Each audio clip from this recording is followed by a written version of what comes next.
예, 안녕하십니까. 오늘부터 사사기 들어갑니다. 사사기 들어가는데, 예, 여기 앞에 이제 그 저지라고 나와 있어요. 저지. 그죠? 사사기가 뭐냐면 저지라는 영어로 이제 그 판사라는 뜻이거든요. 근데 이제 실질적으로 사사들이 판사의 역할을 한 경우는 아니죠. 사실은 사사들이 판사라는 그 위치에 있었던 것이 아니라 사사기 중간에 하나님께서 이들 가운데 판단하셨다 하는 부분은 있습니다. 그러니까 곧 사사가 그 판사라는 뜻이 아니라 사실 사사라는 것은 뭐냐면 사사하다라는 데서 나왔는데요. 이끌다라는 뜻입니다. 이끌다. 예. 예, 그러니까 즉 이끌어주는 그러한 사람을 가지고 사사라고 그랬었던 것이고 왕 여기서도 이제 계속 그때 이스라엘에 왕이 없었더라 왕이 없었더라 이게 몇 번 나오거든요. 네 번인가 나오고 두 번째 두 번인가 반복됐던 건 뭐냐면 왕이 없었으니까 자기 자신의 각자의 생각대로 행동했다. 이 부분에 대해서는 이제 여러 가지의 그게 있죠. 논점이 있죠. 좀 이제 그 각자 자기 뜻대로 행동하니까 무질서했다. 그래서 왕이 필요했다. 이렇게 생각할 수도 있겠지만 또 한쪽에서는 우리가 이제 그 이번 주에 사무엘서 보지 않았습니까? 사무엘서 보면은 거기서 이제 그런 부분이 나오거든요. 왕이 너희들이 왕이 뽑히면 왕이 나오면 그 사람들이 너희들 한마디로 다 종으로 만들 거다. 그런 이야기를 하는 부분들이 있습니다. 그리고 특별히 거기서 하나님께서 그런 말씀하세요. 사무엘한테 저들이 저러는 거는 내가 이스라엘의 왕이 되는 것을 싫어한다. 나를 지금 버리는 거다. 이런 표현을 쓰거든요. 그러니까 어떤 면에 있어서 볼 때는 사사기에 있어서의 하나의 어떤 역사적인 패턴들은 하나님께서 왕이 되시고 거기서 누구를 통해서 쓰신다 하는 내용들을 보여주고 있어요. 왕도 역시 마찬가지입니다. 하나님께서 그 왕을 통해서 왕이 안 되니까 나중에 예언자들을 통해서 그렇죠? 그러면서 하나님께서 당신의 뜻을 이루어 나가시죠. 이런 부분들이 이제 이야기가 되는 건데 왕이 생겨나기 전에 어떻게 됐는지 즉 왕이라는 제도에 대해서는 우리가 진짜 사사기에서 실질적으로 지지를 했었느냐. 그래서 왕이 필요하다라고 이야기를 하고 있는 그런 본문의 말씀이냐. 그런 이야기는 우리가 섣불리 얘기할 수는 없다. 그렇게 볼 수 있을 것 같습니다. 이건 이제 여러 가지 논의가 필요하겠죠. 왜냐하면 그 다음에 사무엘이 그 최후의 사사였잖아요. 그러면서 사울왕이 세워지는데 사무엘한테 왕을 해달라 그러니까 이제 사무엘이 그런 얘기를 하지 않습니까? 그러니까 이런 부분 안에 있어서 그 좀 연관을 두면서 설명을 해야 될 것 같습니다. 여기서 여러분들이 이게 쭉 보면은 여기 저치라고 나와 있고요. 여기서 이제 쓴 게 그렇습니다. Righteousness in a word without right or wrong. 그러니까 이제 right or wrong, 뭐가 옳고 그름이 없는 상태에서 정의라는 것, 공이라는 것, 즉 옳고 그름이 없는 상태에서 없는 그러한 세상에 있어서의 공의를 이야기를 한다. 이렇게 써놨어요. 그러니까 지금 이제 사사기 영어 성경에서 써놨는데 전체 주제를 이렇게 잡았던 겁니다. 그러니까 쉽게 얘기해서 이제 아까 제가 여러분들한테 말씀드렸듯이 각자 옳은 대로 행동했다 하는 내용 안에서 과연 이 안에서 공의가 과연 뭐냐. 사람들이 다 각자 옳은 대로 행동을 하는데. 근데 옳은 대로 행동했다 이 부분들을 우리가 좀 잘 봐야 돼요. 여기서 하나님 앞에서 악을 행했다라는 부분이 나오면서 이민족들을 하나님께서 사용하셔서 이스라엘을 치게 만드시거든요. 그러니까 각각 자기가 옳은 대로 행동해서 이민족들을 친 게 아니라 하나님의 목전에서 악을 행했다 하는 건데 하나님의 목전에서 악을 행했다는 건 다 우상숭배하는 거였거든요. 십계명 제1계명을 어기는 거였거든요. 그렇죠? 그러니까 이제 이런 상황 안에서 사실 여기서 이제 righteousness라고 이게 공의라는 뜻인데 이 공의라는 것이 그러니까 옳고 그름이 없는 세상 안에 있어서의 공의 이렇게 이야기를 했는데요. 이런 공의라는 형태보다도 사실은 공의라는 거, 공의라는 하나의 어떤 관점보다도 여기서도 뭡니까 하나의 어떤 신실함이라 그래야 되겠죠. 신실함. 하나님만 섬기는 것. 즉 옳고 그름이 없는 상태에서 하나님만 섬기는 것. 즉 자기 각각의 옳은 대로 행위하는데 다른 사람들 안에서 하나님만을 섬기는 것이 과연 어떤 일이냐, 어떤 것이냐. 또 그럼에도 불구하고 하나님께서는 어떻게 이들을 이끌어 나오고 계시냐. 이제 이런 부분들을 우리가 좀 살펴봐야 될 것 같습니다. 사사기 오늘은 개론이고요. 말씀에 대한 그 사사기 말씀은 이제 중간중간에 개론에 맞추어서 필요에 따라 가지고 진행할 수 있도록 그렇게 하겠습니다. 오늘 좀 보겠습니다. 먼저 가나안의 문화와 종교 이렇게 얘기를 했는데요. 그때 이제 사람들이 실질적으로 가나안의 풍습과 종교를 따랐다. 이것 때문에 이제 하나님께서 진노하셨다. 그래서 다른 민족한테 이스라엘 민족을 붙이셨다. 즉 넘겨주셨다. 넘겨줘서 이 사람들이 고생을 하죠. 그러면서 하나님께 울부짖었다. 울부짖으니까 하나님께서 그들의 소리를, 그들의 기도 소리를 들으셨다. 그래서 이들에게 누구를 보내십니까? 사사를 보내셨다. 사사를 보내서 사사를 통해서 침범했었던 그러한 민족, 그래서 지배하고 있었던 민족을 다시 이스라엘 손에 넘겨주었다. 그래서 마지막으로 안식이 왔다. 이 패턴이 반복되고 있습니다. 사사기는. 물론 이제 그 중에서 몇 개가 빠진 경우도 있지만 거의 이런 패턴이 반복되고 있고, 예를 들어서 뭐 삼손의 경우에 있어서는 이스라엘이 무슨 다른 종교를 섬겨가지고 이런 것도 아니고 삼손이 실제로 나시린이었잖아요. 머리를 길렀던 나시린. 그러면서 굉장히 절제한 생활을 해야 되는데도 불구하고 술과 여성에 탐닉하다가 나중에 그렇죠. 자기가 머리가 잘리니까 힘이 없어지고 그러다가 나중에 그 안에서 머리가 길러지면서 다시 힘이 생겨서 어떻게 됐습니까? 블레셋 사람들을 굉장히 많이 죽였다. 뭐 이 정도예요. 그러니까 이것이 여태까지 나타났었던 사사기의 보편적인 패턴하고 맞지 않는 경우도 있습니다. 그런 경우도 있으니까 그거 살펴보면서 우리가 한번 읽어 나가도록 하겠고요. 말씀이 그래도 우리가 그 말씀 속에서 어떤 나름대로 교훈을 얻을 수 있으니까 그걸 보면 될 것 같습니다. 먼저 가나안 종교 보겠습니다. 가나안 종교는 사실 대부분의 종교와 우리의 종교 위에도 마찬가지겠지만 인간이 살아남고 번성하려면 각 현상을 책임진 신들을 제의를 통해서 기쁘게 해야 한다고 여겼습니다. 특별히 우리나라 샤머니즘 같은 경우에 여러분들 또 보면 무속신앙에 있어서 선과 악이라는 게 명확하지 않습니다. 저기 시베리아에 가면 우리나라의 무당들을 백무당이라 그래요. 그래서 나름대로 선신을 섬긴다. 그리고 시베리아 쪽에 가면 흑무당이라 그래요. 그 악신을 섬기는 겁니다.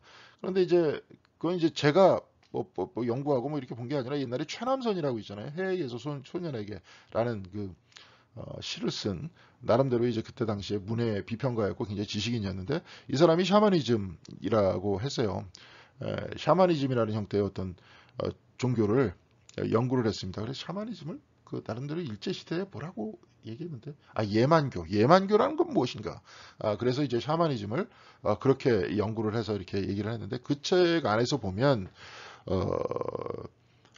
흑무당이라는 것이 특별히 악신을 섬겨서 뭡니까 남들을 어떻게 저주한다 뭐 이런 게 아니라 그 악신을 달래가지고 사람들한테 저주를 불러일으키지 못하게 한다 해가지고 흑무당이 있다는 겁니다. 그러니까 우리나라 제가 한번 몽골에 가서 이렇게 한번 보니까 몽골의 샤만들이 있어요. 근데 몽골의 샤만들이 있는데 그 무당들이 뭐 하는 거는 보지 못했고 공연을 하는데 샤먼의 복장을 입고 춤을 추는 그런 것들을 보았습니다. 우리나라에서는 뭐 꽹가리 같은 걸 좀 치는 것 같은데 그러니까 사물놀이 같은 경우에도 결국은 그런 문화 안에서 나온 건데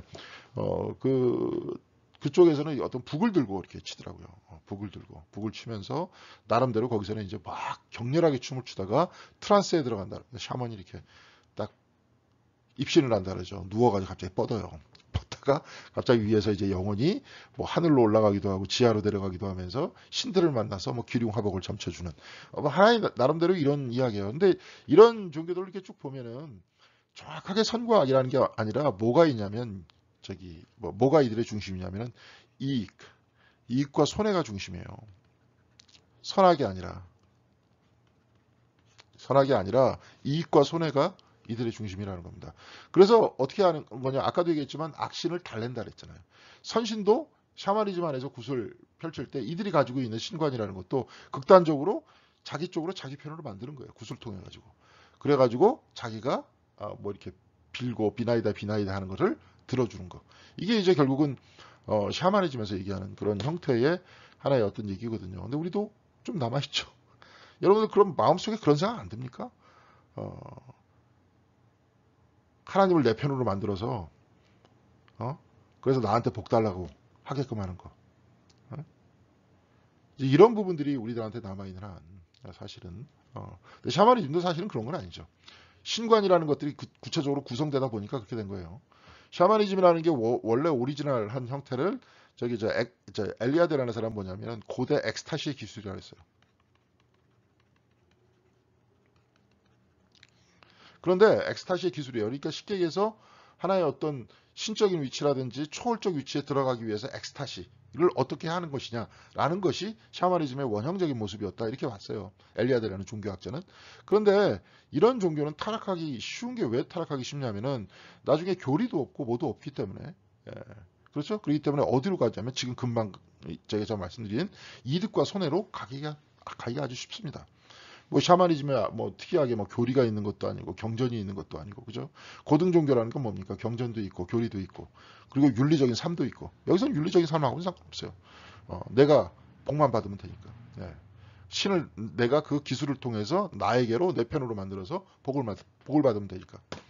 여기도 마찬가지입니다.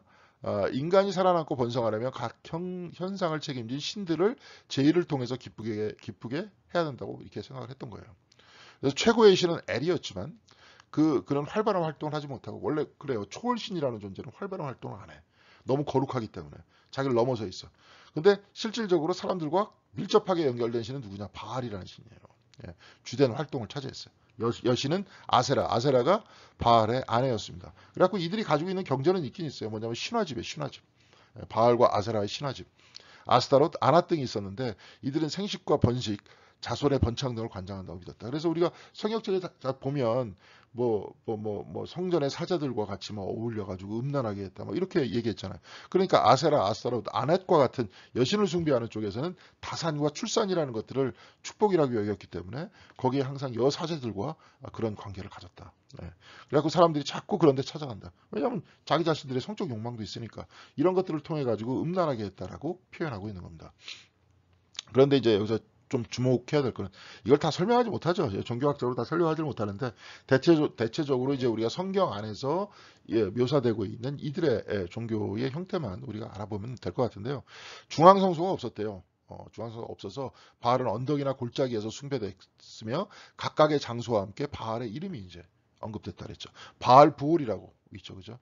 민수기에도 나와 있고 출애굽기에 나와 있는데 바알 부올에 가담했다. 근데 이게 뭐냐면 부올 지역에 있는 바알 베릿이다. 베릿 지역에 있는 바알이에요.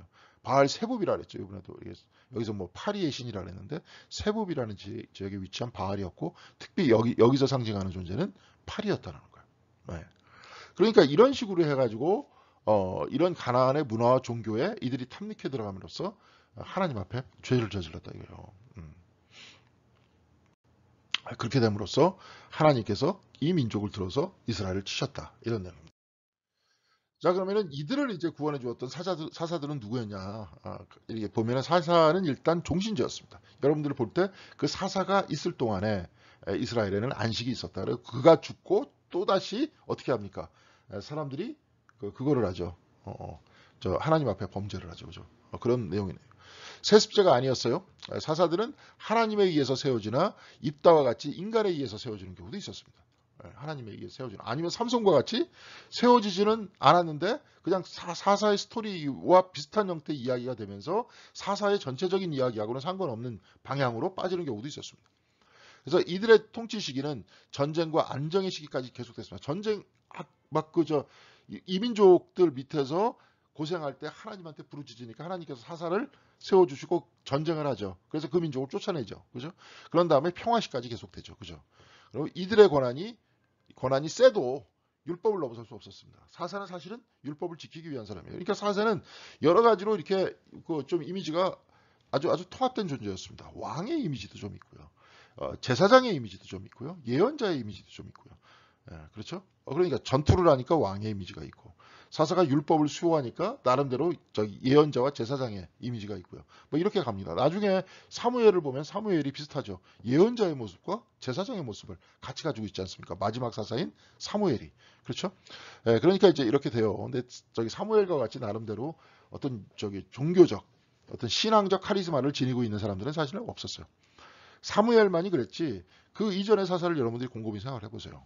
여기서도 이제 제가 얘기하지만 사사는 무결점의 지도자가 아니었다는 거예요. 예를 들어서 뭐 온니엘은 이스라엘 사람이 아니었어요. 사사기 1장 13절에 보면 갈렙의 아우 그나스의 아들인 온니엘 이렇게 돼 있습니다. 갈렙이 누구라 그랬어요? 그 에돔 족속이라 했잖아요. 그죠? 그 다음에 갈렙의 아우. 갈렙 아우도 이제 이스라엘 사람이 아니죠. 그렇죠? 이스라엘 사람이 아닌 그나스의 아들인 온니엘이에요. 이스라엘 사람이 아닌 사람이 갈렙 때서부터 그 형제들이 살기 시작하면서 그곳에 거주하기 시작하면서 이렇게 있었던 사람이 오히려 역설적으로 사사가 됩니다. 제가 저번 시간에도 한번 말씀드렸지만 구약 안에서 이방인에 대한 열려있는 마음들은 이미 구약 안에 다 있어요. 예. 여기서 갈렙의 얘기도 마찬가지지 않습니까? 또 특별히 이방인들과 항상 같이 그 식사를 해라. 신명기서에서 제사를 같이 드린 다음에 예배를 드린 다음에 이방인들과 같이 먹어라. 그런 얘기 나오잖아요.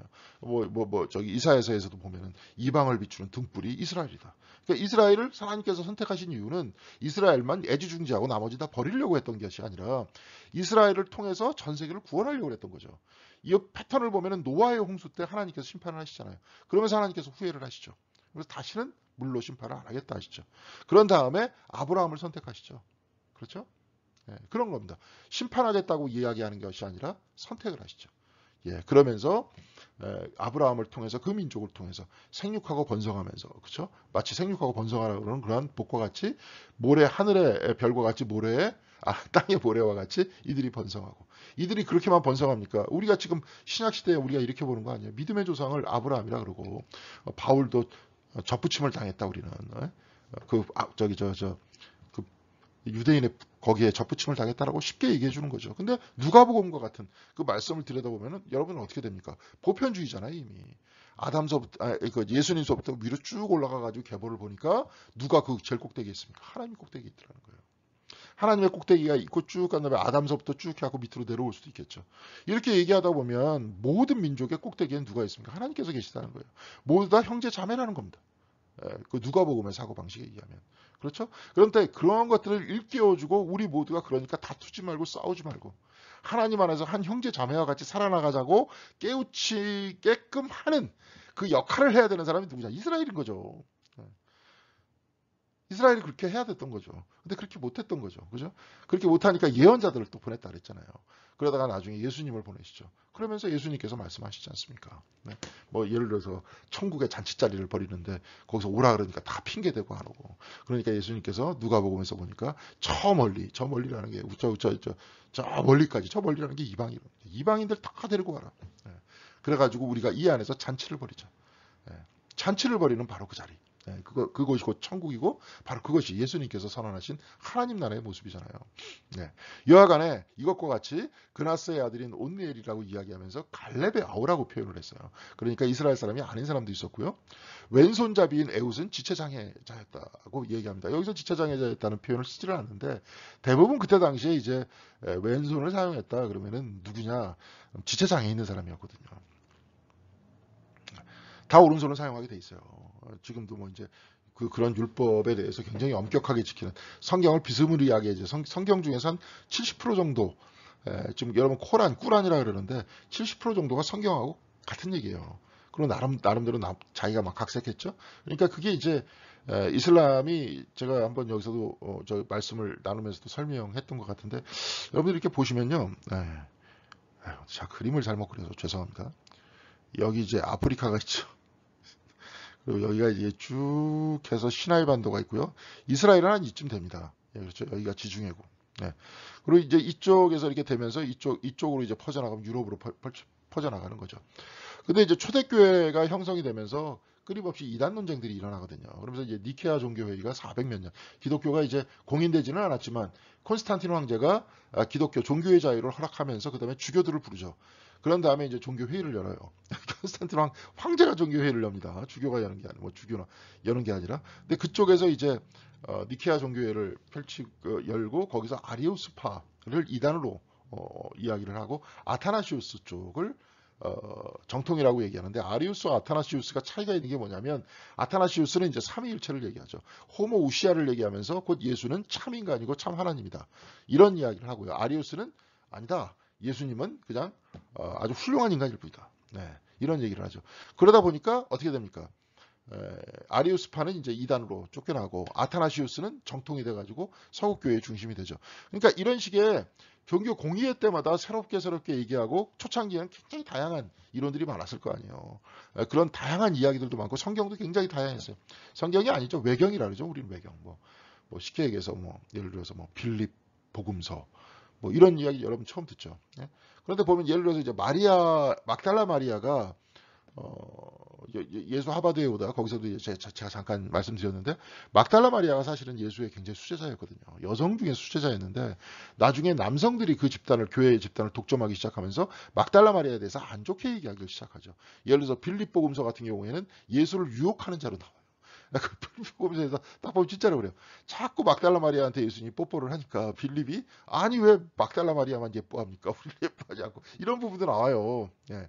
그러니까 이제 막 이런 식으로 해갖고 막달라 마리아를 아주 안 좋은 여인으로 이렇게 평가하고 절하하는 그런 외경의 이야기들과 동시에 초창기 남성 그룹들에 대한 이야기가 나오죠. 그러다가 그러니까 우리가 이렇게 얘기하지 않습니까? 뭐 막달라 마리아는 원래 굉장히 안 좋은 여자였다, 율랑녀였다가 뭐 예수를 통해서 이렇게 됐다, 뭐 이런 모든 얘기 성경에 없어요.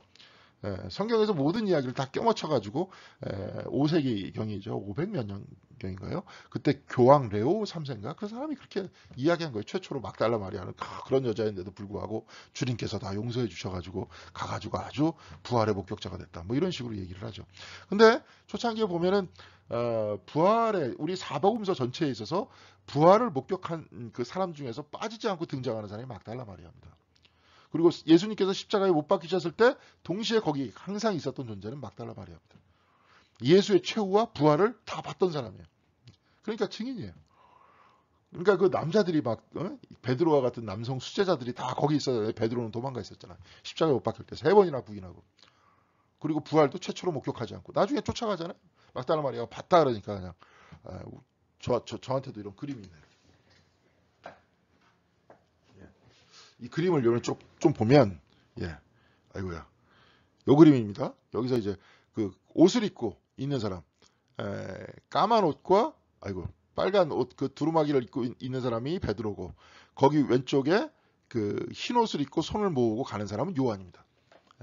그러니까 여기 요한은 그래도 나름대로 요한은 나름대로 흰 옷을 입고 막지 부활의 옷을 입고 손목을 쥐고 가고 있어요. 근데 여러분 이렇게 쭉 자세히 보세요. 얼굴 표정.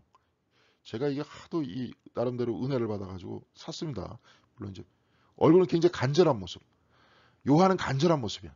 근데 이게 쭉 베드로의 모습을 보면 깜짝 놀라고 눈이 커다랗게 이렇게 떴던 모습입니다. 요한은 아주 간절하게 기도해서 주님 부활하셨다고. 막 그러면서 내가 가야 되는데 이러면서 막 그 모습이고. 하여튼 뭐 그래요. 여하튼 요한과 베드로, 특별히 이제 초대교회 같은 경우에는 야고보에 의해서 좌주되던 그런 때인데 그런 남성 리더에 의해서 중심이 될 때인데 예수님 옆에는 그런 아주 여성 수제자가 있었어요. 특별히 이제 고대 그 어떤 이런 영적 지도자들 같은 경우에 영적 지도자들 안에 여성 그 제자가 있는 경우는 없었습니다. 예수님밖에. 하여튼 뭐 그래요. 그렇게 돼 있었어요. 최초에 이제 뭐 하여튼 그런 요소들 막 돼 있어가지고 막 그랬었어요. 여하튼간에 막 그랬습니다. 막 초창기에 막 그런 여러 가지 막 이단 논쟁도 있고 막 이러다 보니까 막 예를 들어서 마리아에 대한 무슨 문제도 많다 보니까 논쟁들이 굉장히 많았을 거 아니에요.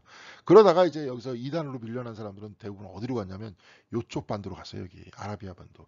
우리가 이제 모세가 뭡니까 출애굽을 한 이후에 헤매던 바로 이 장소로 갔었다는 거예요. 가가지고 지금도 아리우파 교회가 있습니다. 아리우스파 교회가 여기 있어요. 그러니까 이 이단들의 교회들의 문서들이 대부분 이쪽에 가 있었는데 여러분들 그거 뭡니까 저기 이제 이슬람교가 어느 쪽 지역에서 나온 거예요? 이쪽 지역에서 나왔잖아요. 아라비아 반도에서. 그래가지고 그 마호메트가 그쪽 메카에서 권력 투쟁에서 밀려나고 저기 밑에 있는 메디나로 도망을 갑니다. 그게 이제 그걸 헤지라라 그러는데 그걸 그게 아주 거룩한 도망이라는 표현을 써요. 거기서부터 이제 이 사람들은 원력으로 쓰거든요. 이슬람들은. 왜 그게 거룩하냐? 메디나로 도망간 게 왜 거룩하겠어요? 메디나에서 배워가지고 왔거든요. 근데 메디나라는 지역이 유대인 집단 거주지였거든요. 그때 당시에. 그러니까 그쪽에서 저희 경전들을 접한 거예요. 그리고 그 경전들만 접했느냐? 아니에요. 아까 이단으로 밀려난 기독교의 경전들도 그런 경전을 다 접한 거예요. 이런 것들을 종합해가지고 탄생한 종교가 이슬람교인 거죠. 그런 거예요. 그러니까 기독교하고 이쪽하고 좀 짬뽕이 돼 있었습니다. 짬뽕이 돼 있어요. 유대교하고 좀 짬뽕이 돼 있어요. 그런 게 이제 이슬람교인데 여하간에 거기서 같은 경우에는 왼손은 아주 악하다고 생각을 하죠. 절대로 왼손을 사용하지 않습니다. 뭐 밑에 닦는 경우만 사용하지 모든 걸 다 이렇게 손으로 이렇게 음식은 다 오른손으로 먹죠. 예. 마찬가지예요. 그러니까 여기서도 전통적으로 그 전통 안에 있는 이야기들이 거의 대부분 그쪽으로 다 들어갔거든요. 근데 이제 왼손잡이인 에웃은 지체장애였다. 그러니까 이렇게 오른손을 못 썼었다는 거예요. 바락은 남성답지 못한 자. 그러니까 이게 드보라하고 같이 활동했던 사람인데 사사기 4장 8절에 바락이 그에게 이르되 만일 당신이 나와 함께 가면 내가 가려니와 만일 당신이 나와 함께 가지 않으면 나도 안 가겠다. 드보라한테 그에게 이르되 드보라한테 항상 드보라 그냥 치맛자락만 붙들고 있는 그런 사람이에요. 기드온은 회의주의자였잖아요. 우리가 어떻게 나는 그렇죠. 우리 지파 중에서도 가장 므낫세 지파 중에서도 가장 막내인 내가 무슨 사사로 갈 수 있겠습니까? 그래서 또 여러 가지 하나님한테 막 시험하잖아요. 하나님을 테스트해 보잖아요. 그리고 입다는 길르앗 사람이었고 기생이 낳은 아들이었어요. 길르앗이 이제 유대 사람들이 아니잖아요. 이것도 이방 사람이야. 또 기생이 나왔어. 또 산적이었어. 여기서 산적이었다고 구체적으로 나와 있지는 않지만 여기서 실질적으로 어떤 그룹에서 어떤 도적대의 일행이었단 말이에요. 삼손은 실패한 사람이죠. 그 어떤 그 블레셋 여인한테 그렇죠? 데릴라한테 아주 눈이 멀어가지고. 그래서 사사의 자격은 하나님의 인준에 있었어요. 그런데 이게 가만히 보면 우리가 쭉 보면은 이거 별 볼 일 없는 사람들인데 이들을 어떻게 대표 지도자로 뽑느냐. 근데 이제 후에 사도행전에서 베드로가 고넬료를 만나기 전에 바라보았던 환상의 메시지가 있죠. 하나님께서 깨끗하게 하신 것을 내가 속되다고 하지 마라. 하나님께 세운 사람들을 네가 속되다고 하지 마라.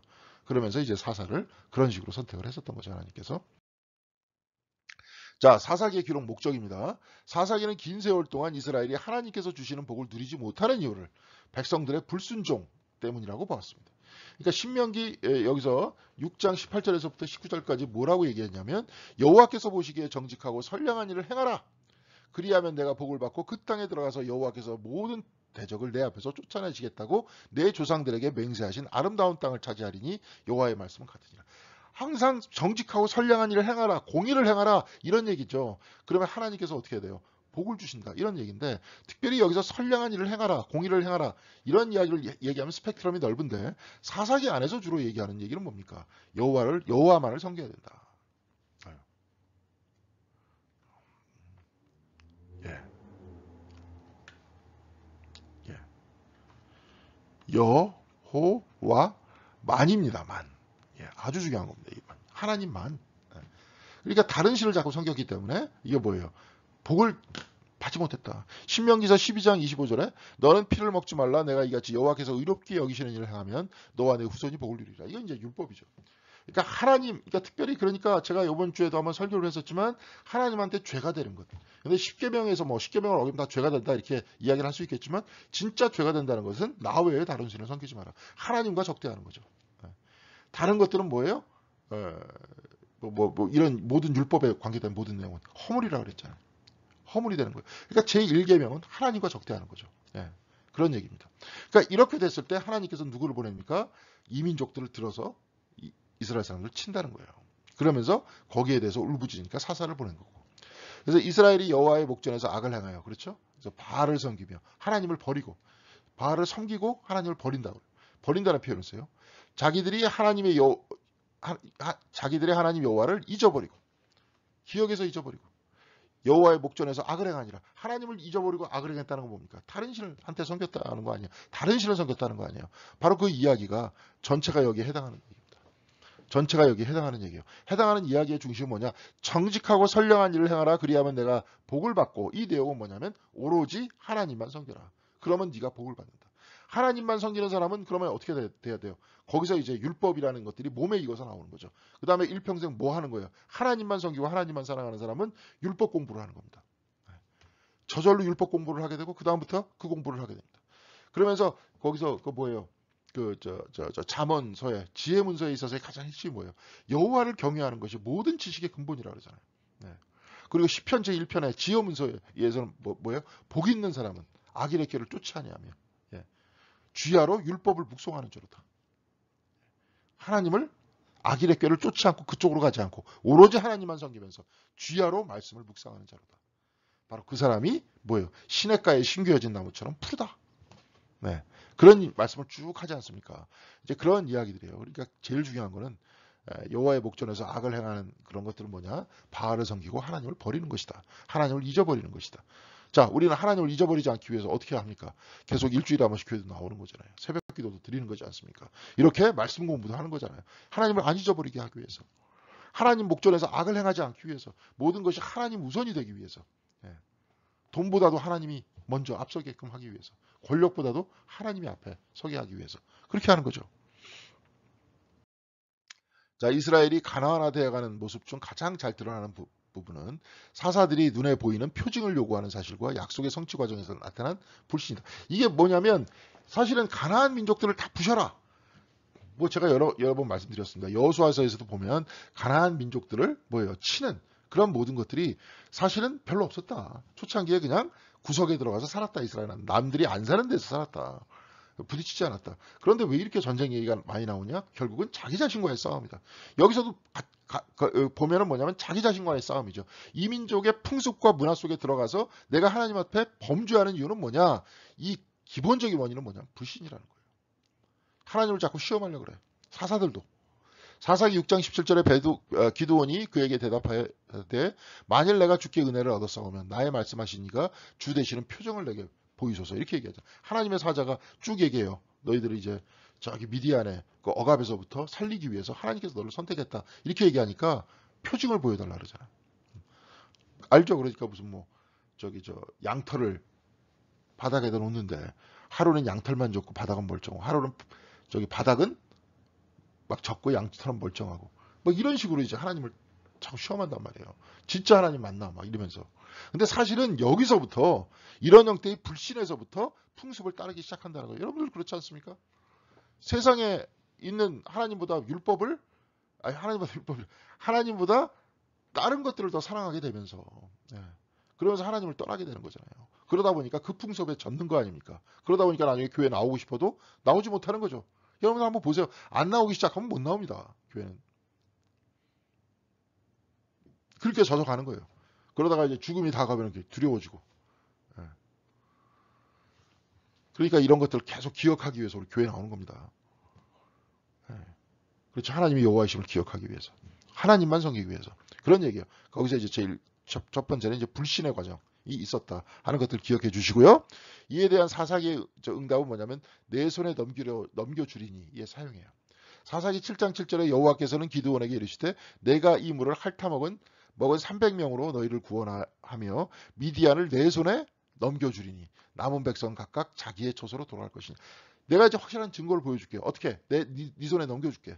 너한테 붙일게. 이런 말씀이 계속 반복적으로 나오는 게 뭐냐면 바로 이들의 불신에 대한 응답이라는 거죠. 하나님께서. 그러니까 계속 그런 이야기가 나오는 거죠. 즉 하나님께서 미리 보여주셔야 따라오는 신앙을 보여주고 있죠. 그러니까 예를 들어서 이제 창세기 12장 4절에 보면 이에 아브라함이 여호와의 말씀을 따라갔고 룻도 그와 함께 갔으며 아브라함이 하란을 떠나갈 때 75세였더라. 하나님의 뭘 따라갔어요? 말씀 따라갔잖아요. 증거를 따라간 게 아니라 표징을 따라간 게 아니라 말씀하시니까 말씀 따라갔다 그랬잖아요. 이게 곧 믿음인데 이게 뭐냐면 자꾸 증거 보여달라 그러잖아요. 그렇죠? 삶에서 얻어가는 거고 내가 깨달아가는 건데 이것이 곧 신앙생활이죠. 저도 한번 옆 과학자들은 증거가 정확히 그걸 따라가잖아요. 근데 여기서 만약에 우리가 과학의 언어를 차용하면서 우리의 영성 쪽, 우리의 어떤 신앙생활 안에서 가지고 들어가면 어떤 얘기가 되겠어요? 우리의 신앙생활 안에서 그렇죠. 우리가 깨달아가는 거죠. 명확해지는 거죠. 우리의 삶 속에서. 믿음대로 따라가다 보면, 말씀대로 따라가다 보면 여기서도 제1계명이 뭐예요? 하나님만 섬기는 거 아니에요. 공의, 하나님만 섬기다 보니까 공의를 따르는 거 아니에요. 내가 곁길로 세지 않고. 그에게는 뭘 준다 그랬어요? 복을 준다 그랬잖아요. 그걸 해야 돼요. 검증을 해야 돼요. 복을 준다라는 걸 그냥 1차원적으로 하나님께서 그냥 떼돈 벌게 해주신다. 이렇게 이제 이야기하는 것보다 나는 이제 뭘 추구를 해야 되는 겁니까? 복을 주신다는 것들 뭘 추구해야 되는 거예요?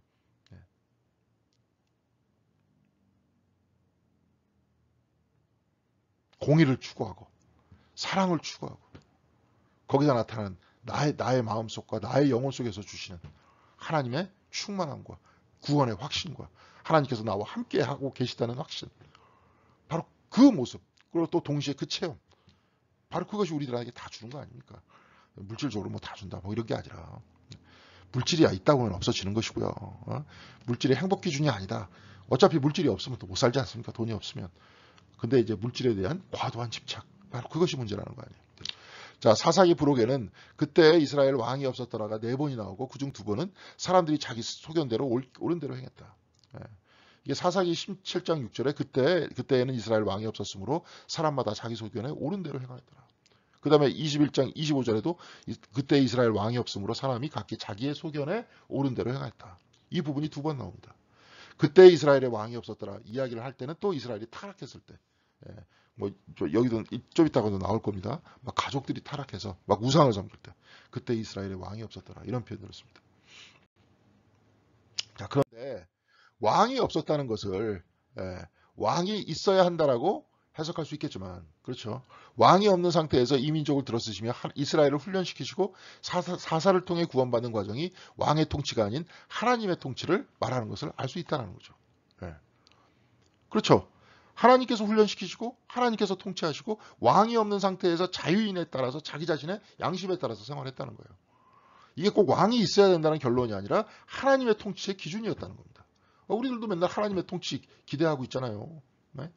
예수 그리스도에 의한 통치를 우리는 기대하고 있지 않습니까? 세상의 왕들이 패하고. 그렇잖아요? 그러니까 이것이 왕이 있어야 된다는 제도적인 입장 때문에 썼다는 것보다도 진짜 바로 그럴 때가 진정으로 하나님과 함께 더불어 사는 것이었다라고 이야기할 수 있다는 거예요. 사무엘상 8장 7절에서부터 8절까지 이번 주에 한번 읽었는데요. 여호와께서 사무엘에게 이르시되 이게 자꾸 이제 왕 달라 그러니까 사무엘에게 이르시되 백성이 내게 한 말을 다 들으라. 이는 그들이 너를 버림이 아니요 나를 버려 자기들의 왕이 되지 못하게 함이니라. 이렇게 말씀하시잖아요. 하나님이 또. 내가 그들을 애굽에서 인도해 낸 날부터 오늘까지 그들이 모든 행사로 나를 버리고 다른 신들을 섬긴 같이 내게도 그리한다. 사사에게도 그리한다. 그러니까 누구를 지금 세우려고 그러느냐? 왕을 세우려고 그러는 거다. 이제 이렇게 표현을 하는 거죠. 예. 이게 쭉 얘기를 하면서 막 하나님께서 말씀하시니까 사무엘이 딱 듣고 백성들한테 얘기를 해요. 제가 좀 너무 길어서 여기서 사무엘서 8장 10절에서부터 11절 몇 군데만 쭉 읽어보겠습니다. 사무엘이 왕을 요구하는 백성에게 여호와의 모든 말씀을 말하며 10절입니다. 11절에 이르되 너희를 다스릴 왕의 제도는 이러하니라. 그가 너희 아들들을 데려다가 그의 병거와 말을 어거하게 하리니 그들이 그 병거 앞에서 달릴 것이며. 예. 그 병거를 몰게 하겠다는 거죠. 앞에.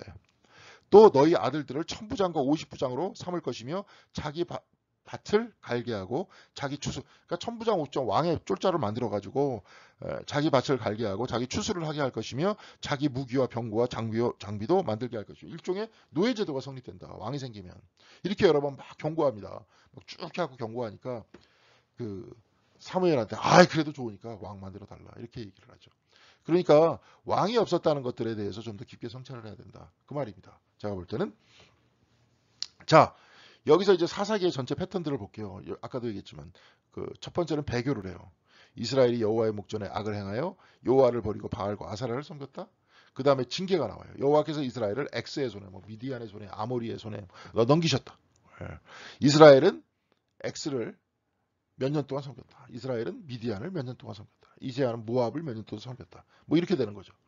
그래서 이들이 고생하니까 간청하죠. 이스라엘이 하나님께 부르짖었다. 그러니까 구원 공식이 나옵니다. 여호와께서 이스라엘을 위해 구원자를 세우셨다. 그 기도를 듣고 이제 사사를 세운 거죠. 승리 공식은 뭐냐? 여호와께서 엑스를, 즉 미디안을, 모압을 이스라엘의 손에 붙였다. 넘기셨다. 그 다음에 안식이 마지막에 나옵니다. 그 땅이 몇 년 동안 태평하였다. 네, 그런 얘기가 나옵니다. 자, 사사기의 내용입니다. 사사기의 내용은 전체적으로 1부, 2부, 3부로 되어 있는데 첫 번째는 뭐냐면 이민족 정복의 실패가 이제 원인이 됐다. 사사기 그래서 2장 1절에서부터 5절까지 이민족을 완전히 정복하지 못했다. 우리 식으로 따지면 어떻게 읽어야 돼요? 우리는 우리의 마음을 완전히 정복하지 못했다. 우리의 믿음이 그래서 약했다. 그래갖고 자꾸 증거를 보여달라 그런다. 그러니까 여기서 삐죽삐죽 나오는 건 뭐예요? 새로운 형태의 세상을 자꾸 섬기려고 하는 마음이 생겨나죠. 예. 그럴 때 그때마다 하나님께 사사를 보내주시듯이 말씀을 보내주시고 우리에게 뭘 보내주시면서 좀 있다가 내 삶에 안식이 오지만 좀 있다가 다시 뭔가를 자꾸 이렇게 삐집고 들어오려고 그래요. 예. 불신앙이 막 삐집고 들어오려고 그래요. 그 안에서 다시 이방의 문화와 종교를 섬기듯이 우리도 역시 또 그렇게 섬긴다는 거예요. 이런 패턴이에요.